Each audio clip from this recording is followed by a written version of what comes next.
अम्मी। हाँ। अम्मी, मनाहिल अगर रेडी हो गई है तो मैं उसे पार्लर छोड़ूं? मनाहिल तो अभी तक सो रही है। 2-4 बार मैंने दरवाजा खटखटाया उसका, लेकिन उसे खोला ही नहीं। लेकिन वो इतनी देर तक तो सोती ही नहीं है। पता नहीं। मैं देखता हूँ।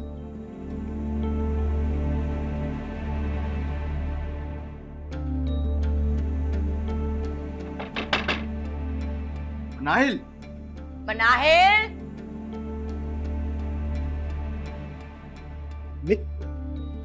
देखिए सर आके। हटो तो बेटा।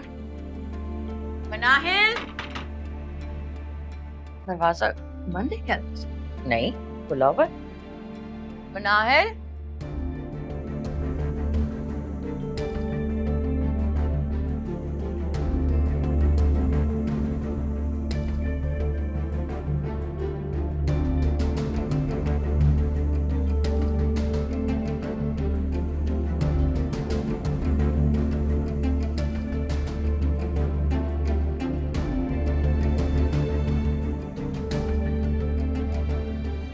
कहाँ है अम्मी?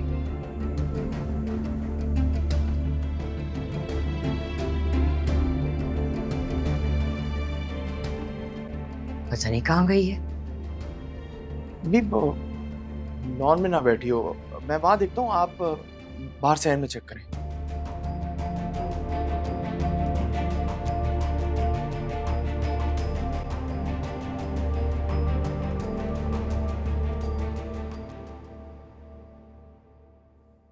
बेटा, अल्लाह पर तवक्कल रखो।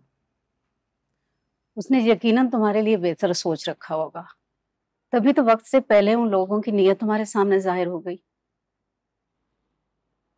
मैं तो बस ये सोचती हूँ आंटी कि पप्पू ने मेरे साथ ऐसा किया क्यों।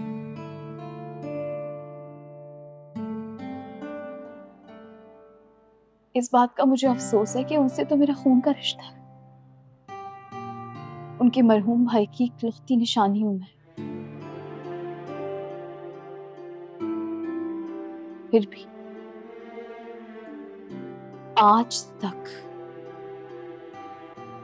उन्होंने मेरे साथ कभी कुछ अच्छा नहीं किया। बस बेटा, कुछ लोग फितरतन खुद गर्ज होते हैं।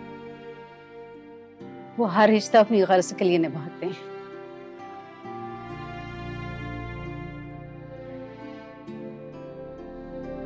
फिर आखिर में वो अकेले रह जाते हैं।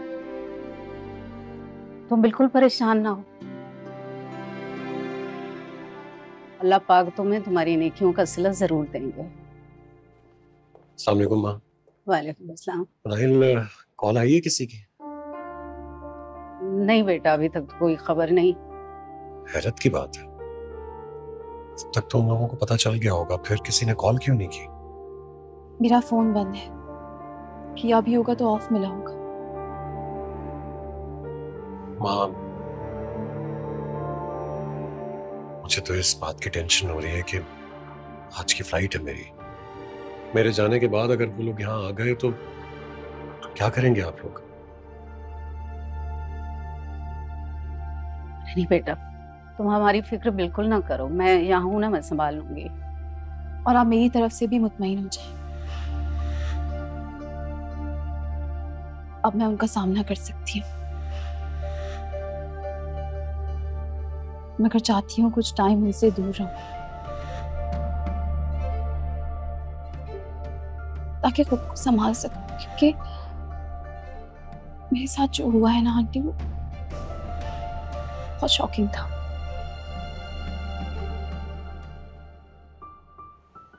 बिल्कुल ठीक कह रही हो तुम मनाहिल।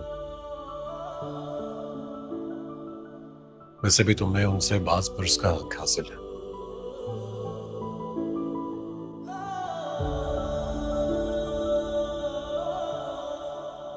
मैं सोच रही हूँ माजिदा को फोन करूं, फिर खुद वहां चले जाऊं। जी।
आज तो क़यामत ढा देगा। रोज नहीं ढाते? वो तो रोज ही ढाते, और आज तो क़यामत से बढ़कर क़यामत लग रही है। पागल।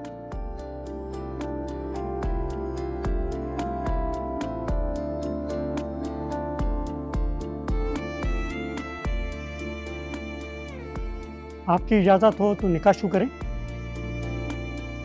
जी काजी साहब।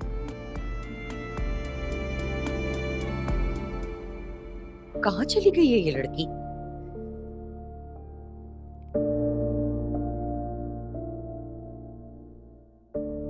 अम्मी, अम्मी बाहर नहीं है वो।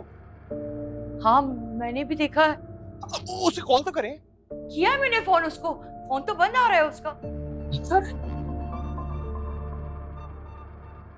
ऐसे कहाँ जा सकती है और कब गई होगी?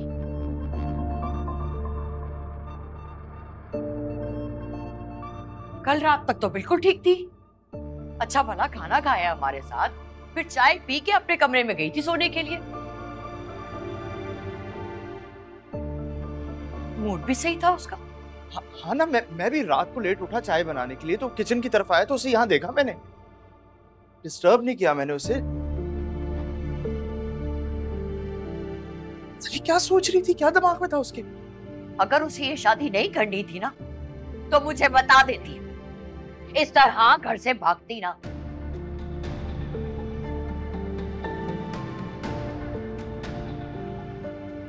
अब मैं लड़के वालों को क्या जवाब दूंगी बेटा? मेरी तो इज्जत खाक में मिला दी इस लड़की ने। अच्छा पता क्या अम्मी, मेरा ख्याल है कि वो वलीद की तरफ गई है, उसके अलावा उसका यहाँ और कौन सा ठिकाना हो सकता है? नहीं नहीं, वो वलीद के घर नहीं जा सकती। अगर ऐसा होता तो नरगिस मुझे फोन कर देती। अम्मी नरगिस आंटी, वो माना कि आपकी कजन है, लेकिन वो जितनी आपसे मोहब्बत करती ना उतनी मनाहिल से। हैरत है, ये बात अभी तक आपको समझ ही नहीं आई। बेटा अभी बात दूसरी है। नरगिस जानती है कि आज मनाहिल का निकाह है, तो वो कैसे रख सकती है अपने पास, और क्यों रखेगी? हाँ पहले की बात और है, जब उसके बेटे की शादी नहीं हुई भी थी तो मैं सोचती भी कि शायद इसलिए उसने रोक लिया होगा उसको, लेकिन अब तो वलीद का निकाह हो चुका है ना, फिर क्यों रखेगी उसे अपने पास? अच्छा ना, फोन करने में क्या हर्ज है? बेशक डायरेक्ट ना पूछे, लेकिन बातों बातों में तो पूछ सकती है ना। अच्छा कर रही हूँ, दिमाग ही काम नहीं कर रहा मेरा तो। रुक जाओ।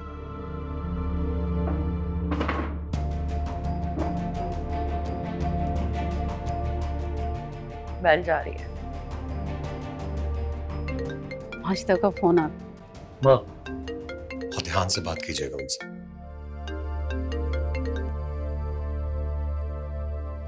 हेलो माजिदा, बस मैं आ रही हूँ थोड़ी देर में।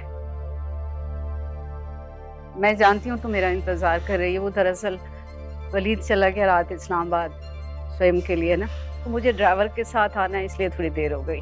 नरगिस वो हाँ माजिदा बोलो, क्या हुआ? कुछ परेशान लग रही हो? वो मनाहिल ना बगैर बताए कहीं चली गई है। फोन कर रही हूँ तो फोन भी बंद आ रहा है उसका। तुम्हारी तरफ तो नहीं है वो? तुम क्या कह रही हो?